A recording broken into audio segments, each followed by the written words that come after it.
বলতে চাইছিলাম এই যে নুরা পাগলা ওনারে, সে তো একজন মুসলমান, তাকে সে যদি অপরাধ করে থাকে তার বিচার সে আল্লাহ করবে।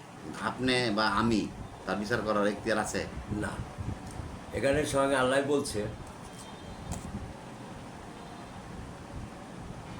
আল্লাহ নিজে বলছে যে আমার কাছে যদি কোনো বান্দা অপরাধ করে, ক্ষমার মতো ক্ষমা চাইলে আমি ক্ষমা করে দিতে পারি। কিন্তু একটা বান্দার কাছে যে তিল পরিমাণ যদি অপরাধ করে আসে, যতক্ষণ ওই বান্দা ক্ষমা না করব, আমি তার ক্ষমা করব না। তাহলে ওই নুরা বাংলা যে এলাকায় থাকে, ওই এলাকার সাধারণ জনগণ কিন্তু একটা কথাই বলছে যে উনি কিন্তু কেউ ক্ষতি করে নাই, কারো কাছে যায়ও নাই, তার কাছে কেউ যায় নাই, উনি কেউ ক্ষতি করে নাই। যদি কেউ কাছে ক্ষতি যদি না করে, তাহলে ওই লোক মইরা যাওয়ার পরে তার এরকম লাশ পুরা ফালানো কিন্তু ঠিক হয়নি। তারপর দেখেন লাশটা কিন্তু কয়েকদিন পরে তুলছে, 13 দিন 13 দিন পরে 13 দিন পরে তোলার পরে কিন্তু লাশটা কিন্তু একটা পশমও কিন্তু হেলে নাই, যেমনি অমনি রয়েছে। যদি ওনার ভিতরে যদি কোনো খারাপ কিছু থাকতো, যে কোনো মানুষ কিন্তু মরে গেলে সবাই জানে, বৈজ্ঞানিক পদ্ধতিতে বলে যে মারা যাওয়ার পরেই কিন্তু 24 ঘন্টার পরেই কিন্তু পয়সা যায়। আর উনি কিন্তু পচে নাই, না, কাপড়টাও অক্ষত রয়েছে। তো সেই হিসাবে কিন্তু ওনার যারা তুলছে তাদের কিন্তু বোঝার দরকার ছিল যে 13 দিন পরে লাশটা উনি রয়েছে, তাহলে আর লাশটা পড়া ঠিক হয়নি। এই যে লাশটা যে পুড়ছে, যারা পুড়ছে তারা কিন্তু আমি মনে করি যে মুসলমান দাবি করে, ওদের কোনো ধর্মই নেই। ঠিক, ওদের কোনো ধর্মই নেই।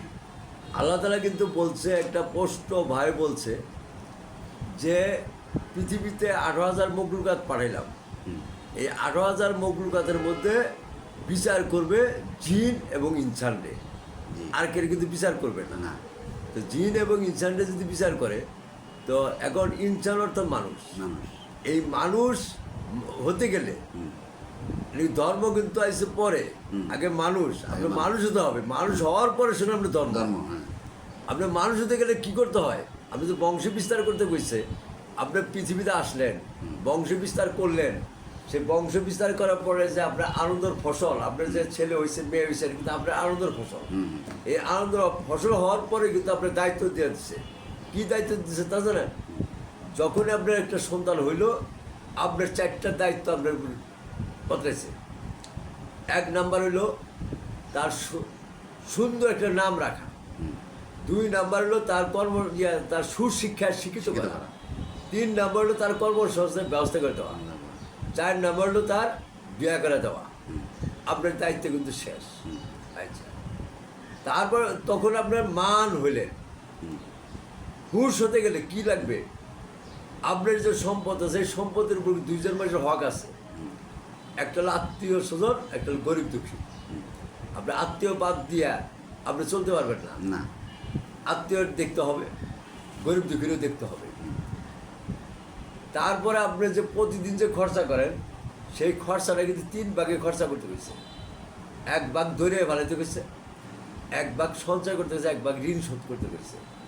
এখন আপনি বলতে পারেন যে দরিয়া কারে কয়, ঋণ কারে কয়? আমি তো ঋণ হই না, আমি ঋণ শোধ করবো না। আপনি অবশ্যই ঋণ হয়েছে। কোথায়?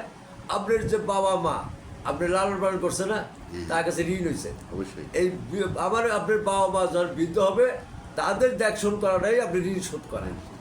আর সঞ্চয় হইল আপনার যে ছেলে সন্তান হয়েছে, এদের পিছনে যে খরচা করছে, এদের যে সুশিক্ষা শিক্ষিত করতে যা খরচা হইতেছে, এটা কিন্তু আপনি ঋণ মানে সঞ্চয় করতেছে।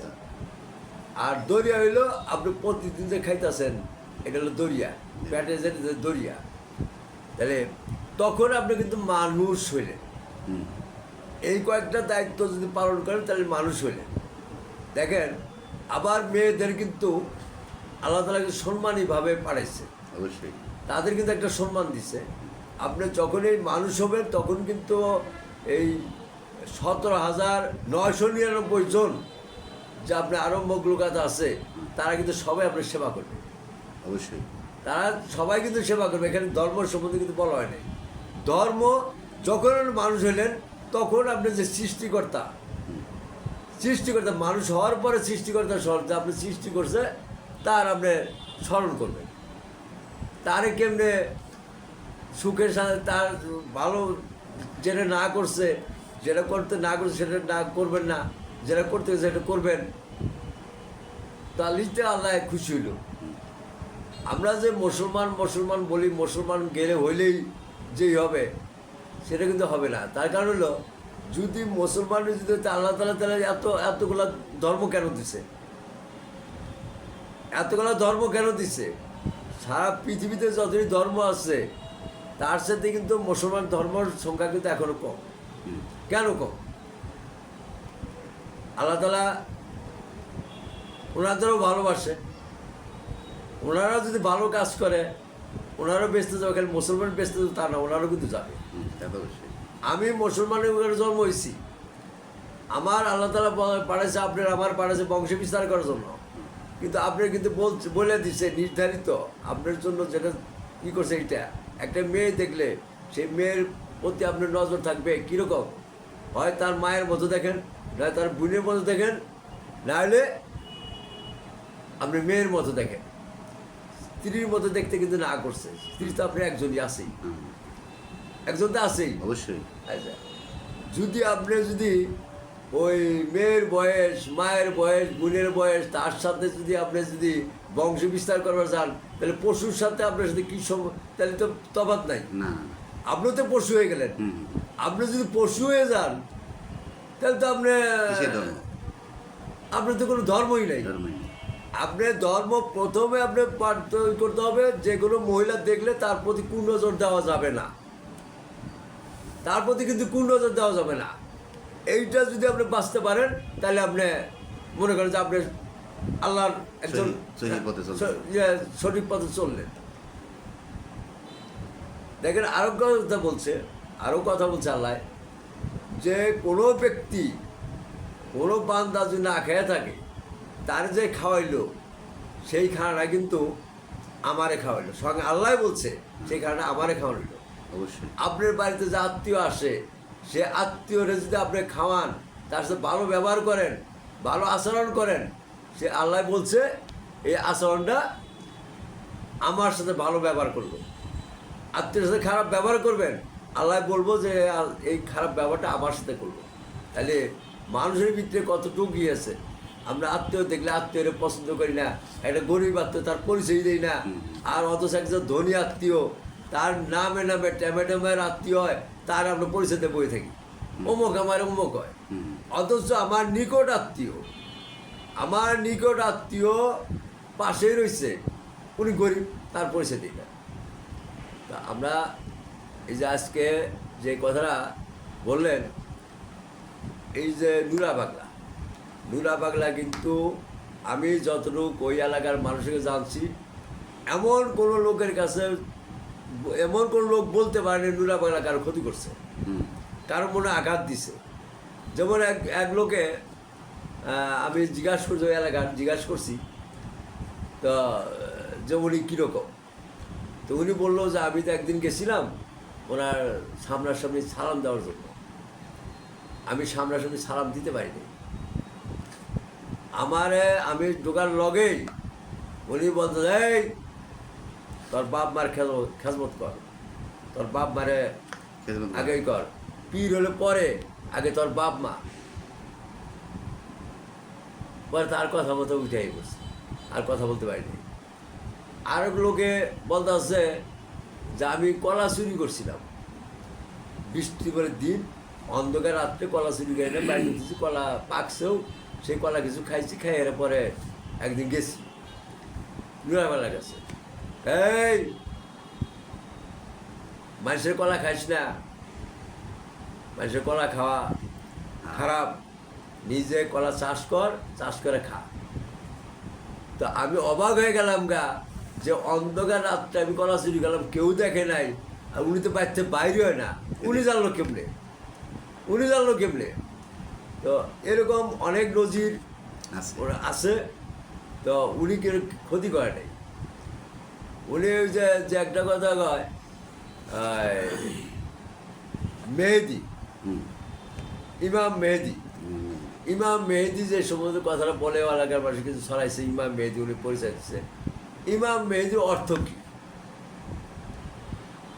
ইমাম অর্থ নেতা, নেতা। মেহেদি অর্থ ভালো বা বিশ্বাসী। বিশ্বাসী। তো এখানে কি খারাপ রইল? আপনি ভালো নেতা, আপনি বিশ্বাসী নেতা, সবাই আপনি ইমাম মেহেদি। ইমাম মেহেদি কারে কয়? এটা তো অসম্ভবের কিছুই না। অসমের কিছুই না। হ্যাঁ।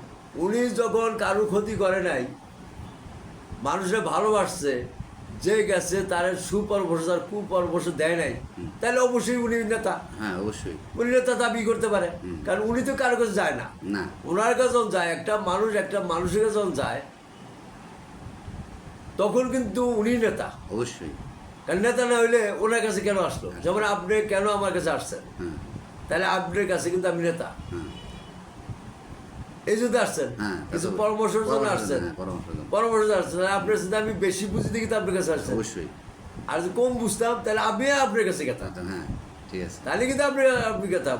তাহলে এই জিনিসটা কি বুঝাইছে? মেহেদি। হ্যাঁ, মেহেদি হচ্ছে নেতা। নেতা। তা এই নেতার একজন দাবি অ্যাভেলেবেল করে। হুম। যেমন এখানে যে এই দেশে আছে, যদি কারোর বলা যায় যে বাঘের বাচ্চা, হুম। খুব খুশি হয়। হুম। আরেকজনে যদি কয় কুত্তার বাচ্চা, তো রাগ হয়। রাগ। তো বাঘও তো জানোয়ার, জানোয়ার, কুত্তাও জানোয়ার। কুত্তাও তো জানোয়ার। হ্যাঁ। তো বাঘের বাচ্চাগুলি খুশি হন, কুত্তার বাচ্চাগুলি রাগ হন। তো বাঘ আর কুত্তার মধ্যে কি ডিফারেন্সটা আছে? সেম। দৌড়ে তো জানোয়ার, হুম। দৌড়ে জানোয়ার না? তাহলে বাঘের বাচ্চাগুলি খুব খুশি হন, আর কুত্তার বাচ্চাগুলি রাগ হন। কে রাগ হন? বাঘের বাচ্চাগুলি রাগ হইতে পারে না? এটা জানোয়ার, এটা জানোয়ার। এটা তো জানোয়ার, এটা জানোয়ার। তাহলে আপনি অর্থ না বুঝা ই করেন। যেমন আমরা ওই বুড়া আঙ্গুল দেখাইলে রাগ হই, রাগ। আর অনেক দেশে তার বুড়া আঙ্গুল ওকে। ওকে। এই বুড়া আঙ্গুল আমার দেশে কইলে রাগ হই, রাগ। আর অনেক দেশে আছে বুড়া আঙ্গুল দেখাইলে কিন্তু খুশি। খুশি। তাহলে যে দেশে যে ভাষা, হুম। এক দেশের গুলি, এক দেশের গালি, হ্যাঁ। এইটা হলো চলছে। আমরা অর্থ বুঝি না, আর কোনো কিছু বুঝি না, যার জন্য আমাদের এই অবস্থা। আমরা মুসলমান করি, অথচ একটা প্রকৃত ওকে মুসলমান হতে গেলে আমি যে কথাগুলো বললাম, হুম। যে কোনো নারীর উপর কোন নজর দেওয়া যাবে না, ছেলের সন্তানের ই করানো পাপ মানে দেখা লাগবে, এইটা যদি আত্মীয় দেখা লাগবে, এইটা যদি করে তার প্রকৃত মানুষ আপনি হইলেন। হুম। যখন আপনি মানুষ হইলেন, তখন কিন্তু আপনি খারাপ কাজ যাবেন না। না, যারা মানুষ তারা কিন্তু খারাপ কাজ যাবে না। প্রশ্ন আসে না। চায়ের হাত পা হইলেই কিন্তু মানুষ হওয়া যায় না। মানুষের গুণাগুণ থাকতে হয়, হ্যাঁ। মানুষের ভিতরে বিবেক থাকতে হয়। অনেকে দেখেন গা, অনেক লেখাপড়া করছে, অনেক সার্টিফিকেট, কিন্তু তাদের ভিতরে তাদের কাছে আশা করে জনগণ যে উনি অনেক শিক্ষিত বুদ্ধিমান, ওনার কাছে আমরা কিছু পাবো, কিছু আশা করি, কিন্তু মনুষ্যত্ব নেই। মনুষ্যত্ব নাই।